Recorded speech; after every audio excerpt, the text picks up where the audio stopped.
আসসালামু আলাইকুম। সন্ধে ৭টা।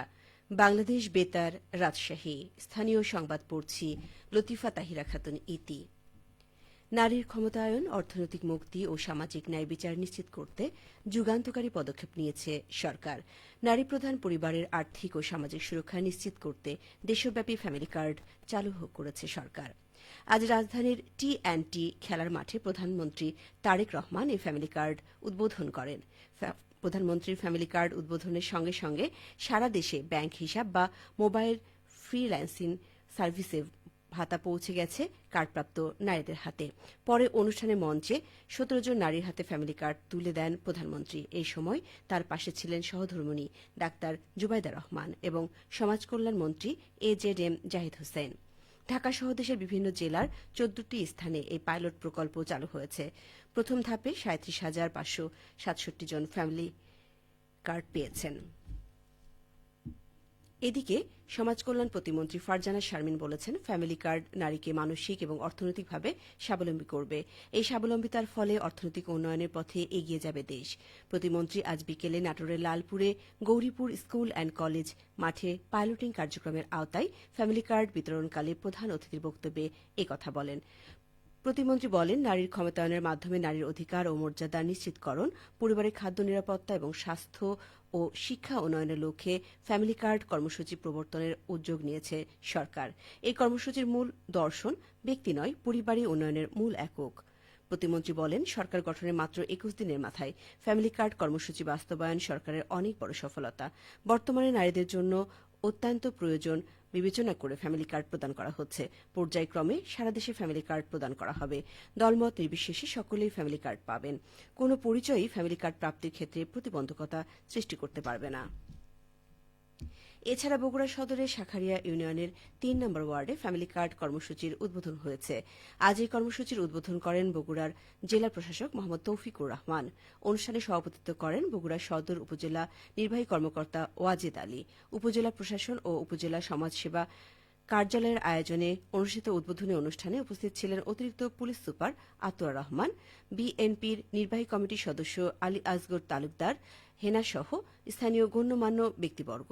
প্রথম ধাপে বগুড়ার মোট ৪৯৬টি ফ্যামিলি কার্ড বিতরণ করা হবে। জেলা প্রশাসন সূত্রে জানা যায়, প্রাথমিকভাবে দেশের ১৪টি উপজেলার একটি করে ওয়ার্ডে পাইলট প্রকল্প হিসেবে এই কর্মসূচি চালু করা হচ্ছে। এর অংশ হিসেবে বগুড়া সদর উপজেলার শাখারিয়া ইউনিয়নের ৩ নম্বর ওয়ার্ডকে নির্বাচন করা হয়েছে। এই কর্মসূচির মাধ্যমে নির্ধারিত পরিবারগুলো বিভিন্ন সামাজিক সেবা ও সরকারি সহায়তা সহজে পাওয়ার সুযোগ পাবে বলে সংশ্লিষ্টরা আশা প্রকাশ করেছেন। দুর্যোগ প্রস্তুতিতে লড়ব, তারুণ্যের বাংলাদেশ গড়ব। এই প্রতিপাদ্যকে সামনে রেখে রাজশাহীতে জাতীয় দুর্যোগ প্রস্তুতি দিবস পালিত হয়েছে। এ উপলক্ষে আজ রাজশাহী জেলা প্রশাসকের সম্মেলন কক্ষে আয়োজিত আলোচনা সভায় প্রধান অতিথির বক্তব্য রাখেন জেলা প্রশাসক আফিয়া আক্তার।